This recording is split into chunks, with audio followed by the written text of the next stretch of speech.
I think he needs to get his in the film room and spend as much time in there as possible, and less time in the car and more time in the film room. Thank you, Tom. I appreciate that. You never hear anything negative about him. Shedeur Sanders is going to be the next Tom Brady.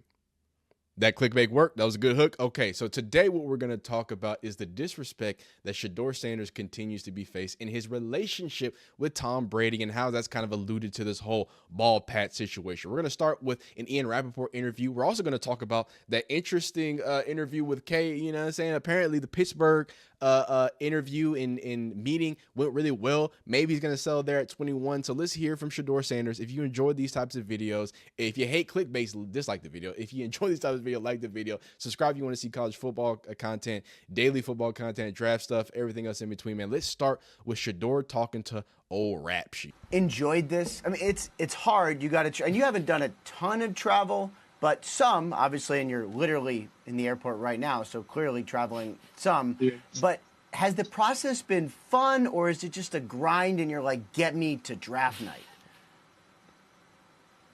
It's extremely fun. I feel like we're going to just start. It's just funny to see what they come up with next. You know, because at first the arm wasn't strong. I had a lot of touchdowns in my college career. Then it was I pat the ball. That wasn't a thing before Pro Day, wasn't it? So I don't get in trouble off the field. So it's kind of hard from the create storyline for the media to keep that algorithm going. So it's just going to be fun with the next story. I talked to your quarterback coach, Daryl Colbert Jr., earlier today, and that's what he was saying. He's like, I don't really understand how the dude was the top pick in the draft in 4 months without playing any football games, and now we're talking about, is he still going to be up at the top? He's like, nothing's changed since then. The patting the ball thing, though, that one got me. Like, you see that on social media, right, or people tell you about it, whatever. What goes through your head? The same stuff. The same stuff that's been going on through my head since I first stepped foot in college. So it's just normal. The hate is normal to Shedeur Sanders, and I really appreciate him saying that. Like the idea that, you know, the patting the ball thing now becomes a ding on him. It just, and I talked about this in my other video, it just feels like we're looking for things to pat Shedeur. And I tell y'all, look, everything's going to be lies in this draft process, but it seems that Jackson Dart doesn't get the same. Hey, you know, I see some people who've been watching football for a long time being like, hey, this is the next mediocre quarterback that has the that has the tangibles, has the look, and has the moxie, and they're going to try to risk, but he's an Ole Miss quarterback, and he's probably going to sputter out because he's been throwing RPOs for his whole career. But but I haven't seen that with Cam Ward. I haven't seen it with Shedeur Sanders. I haven't even seen people talk about Will Howard at all. I haven't seen people talk about these other quarterbacks. I've seen a little bit of Tyler Sure, whatever, the kid out of Louisville, but it does feel like a more pointed attack, right? There's going to be lies from everywhere, and even Will Howard got lied on with the draft. I think some of those things were a little inconsistent, but I think this is the real reason why people have an issue with Shedeur, but they have to find ways to say, you know, kind of instilling some attitude and mentality. I don't think Jackson State or Colorado had a winning history before I got there. So it's just another day in the office, another year in the office for me. It's the same thing over and over. And that's why I enjoy about life, because I understand how to approach different situations and what to do different. So I'm just thankful for the opportunity, and whoever drafts me, whatever pick, I truly don't matter to me, because I know in myself who I am and I know what I bring to the table. So whoever sees the value in that, you know, would be very lucky to give me. Lucky to have somebody that confident, that sure of himself, that ready to go, that trained to go. And I really had problems with people pushing back on this whole, like, you know, transformation. Obviously, Colorado national champions before. They have had a storied history, but in the last 2 decades, it ain't been much. It's the last time they had a winning record before this last winning record that Deion Sanders was in 2016, I believe. So I think that's an interesting thing to look at. I think the confidence there and the understanding that he has done different things at different levels, right? The FCS level, which you can ding that as much as you want. If you disrespect HBCUs, if you disrespect HBCUs, then I guess you're just disrespecting the history of NFL players, because some of the greatest NFL players came from HBCUs. But not only that, and then you go to a historically great school, or again, historically great with a real history. You know, Colorado ain't no nobodies, right? You know, but not high expectations. And I think you've taken the expectations and putting them in a whole new era where they're hunting for that next 10-win season. But let's hear, more importantly, if you're on the Shedeur Sanders, if you're joining Shedeur Sanders FC, where you might be landing, because it seems like it's going to be Pittsburgh. Let's hear it. I feel like you've had a long, eventful day as you're coming to me from Pittsburgh's airport. You get to the facility. What is the first thing that happens? Then what? I just see everything. I enjoyed my time in Pittsburgh. I think I connected well with all the coaches, and it was real fun. What's the one takeaway you had from the time you spent with Coach Tomlin? I understand the mindset and why they win a lot. Why do they win a lot?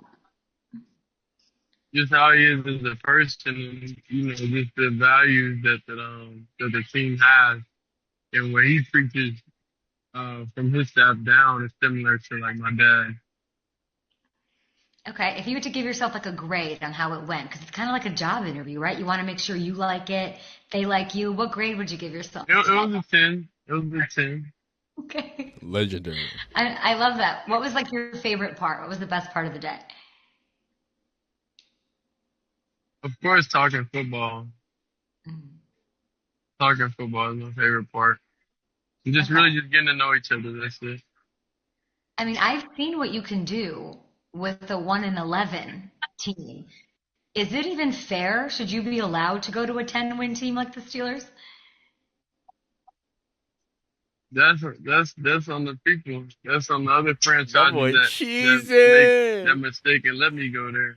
Hey, Kay Adams got him. Did Aaron Rodgers come up? Who brought him up? You or them? Nah, we ain't talking about nothing about that. Okay. How would you feel about sitting behind a vet to start your career? Would you be okay with that? If that's the way that things play out, and that's how it play out. I wouldn't question what God has planned for me. I like that. I like that. Kay Adams be putting that pressure on people, boy. I know you're probably not gonna see it. I probably have highlights, but I'm uncomfortable. I'm like, golly, like what you trying to get up out of here? That boy was like, wait, whoa, what you asking? Hold up, hold up. She getting too you know what I'm saying? She know what she doing. She good at what she do. So let's go deeper into. I told you. I clickbaited you, and I spoke about the Tom Brady-ness. So let's watch him speak on his relationship with Tom Brady, because it has been a very long-standing relationship with Tom Brady. I mean, going as far back as even 20 – no, sorry, this is the wrong video. But even where's that? Oh, my God, I don't have it. But it's all good because what's it called? I have it right here. Boom. Is it not Brady in the text that he received after the W over TCU? It was just talking to him and understanding, okay, how to improve each week. He texted me after the game, don't be satisfied. Like, it's cool. So it was cool hearing from him, knowing he's still watching and stuff like that. But just working with him, it really helped me just understand, don't focus on the good things. We did that. That's night and day. We're going to do that regardless. Focus on the bad things. Focus on the things that we wasn't able to do at a high level. So improve that, then you got a full armor everywhere. But if you just focus on the good, the things in the light, knowing, okay, Dylan had a lot of receiving yards, but it's okay, Dylan, on this one route, you gotta make this decision. So it's just really just like highlighting the bad things that we did and watching that over and over and over and giving us that bad feeling like we can't make that same mistake. So working with Tom, obviously, it was just talking to him. Sorry about that. Obviously, long-standing relationship, and this is what he had to say at the draft about that long-standing relationship with Tom Brady. Yeah, Tom Brady, he's an all-time great.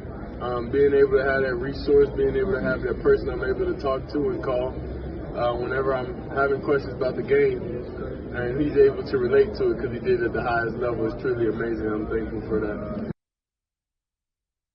And then another one, this is, I believe, at the Big 12 Pro Day. Oh, no, this is also at the Combine, and he's, speaking on Tom Brady and actually speaking on his comparison to Tom Brady. You've always been able to get your teams ready to play, get them ready for the moments, right? Just kind of talk to us about that and how seriously you take that role.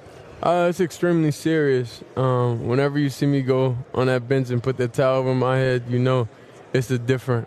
Yeah. You going into a dark place, you know. So that's one thing to where it's do or die mode, and you know what's gonna come out of that. Like, what other quarterback would you want in that 2-minute drill? I love it. You know, so them the traits that I learned, and those are the things that I watched Brady do, and I loved about his game that he was able to sometimes distance himself and be able to get in that mode, so then everybody around knows what time that is. Yeah. So maybe people from the outside being like, "Wait, what is it?" But then everybody around him, everybody in the circle knows. Okay, he's getting in that mental space. Getting dialed in, right? Yeah. Yeah. And we talk a lot about, especially for quarterbacks, the intangibles, right? And I think a lot of that boils down to leadership, you know, and, you know, maybe having some confidence, having some moxie, in that, you know, tenacity to want to kind of preserve through and push through. That is something that's amazingly intangible. All right. I know it's not him saying that he loves football so much, even though I think we know he does that. But hey, I don't just model my game after Tom Brady. I model my leadership after Tom Brady. Right now, some people might call him a little Dylan Raiola-y because, you know, but then again, he don't dress like Tom Brady, so maybe it's a little different. But no, in all seriousness, like, that is another level of intricacy, right, of the game, right? That is an intangible that you're attaching yourself to and saying, oh, this dude is not only comfortable with locking in, you know, it's something that it's recognized in himself. He recognizes what he does. He recognized what the impact is on the team. That is a next level ability as the other part of being a quarterback, which is not just to perform on the field, but to also have a presence off the field and be that leader. But let's go back into some people kind of defending Shedeur, because again, it's getting nasty, dog. It's getting real nasty. Here it is. It's the ball pat heard around the world. Oh, right Shedeur's now. Ball pat. Yeah, so here's another thing that, you know, people are trying to knock Shedeur down a peg by, obviously, when that stuff is aired, it's so prominent on social media, everyone's seeing it. I don't know if everyone saw what was going on, he was but can you patting show the ball. Yeah, so before every throw, he's doing that. Boom, patting the ball. There's a lot of, like, quarterback fundamental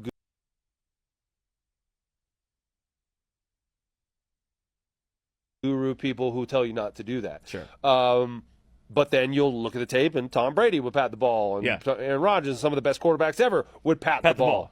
Your throw is your throw. I'm not someone who's like tries to work on the mechanics of a quarterback much. Either you can throw or you can't. Well, there's certain things you can do to improve it, but like Tim Tebow came in here, he couldn't throw very well. He went through years and years of quarterback coaches trying to get him to throw better, and it didn't work. Like by the time you're an NFL prospect, I was going to say, the die is cast, right? Yeah. You already have your form. It's like I grew up with a lot of guys who had a bad shot form. Yeah. Their jump shot was trash, but it might have went in. Right. And so if you're going into the pro days, I think you're not going to stop the ball pat. Maybe it's a small fix, but like it's just who he is. Yeah. I don't know really why they're overblowing this. Like, they're overblowing it because, again, it's that Sanders last name, and I think it's starting to get a little silly. And to kind of go back off on that Tom Brady fit, here's the breakfast ball. This is Mark Shelreth speaking on it too. I don't know who these dudes are, but they're preaching the good word, son. We value, or draftniks value, things that don't matter, right? They value, all I hear is, well, he doesn't have the requisite arm talent or athletic ability. Okay, so let's. Oh, I know who he is. I just didn't know who's the dude sitting next to him. My fault. Did Tom Brady have the requisite athletic ability? Did Peyton Manning have the requisite athletic ability? Like, arm talent doesn't mean anything to me. Are you accurate?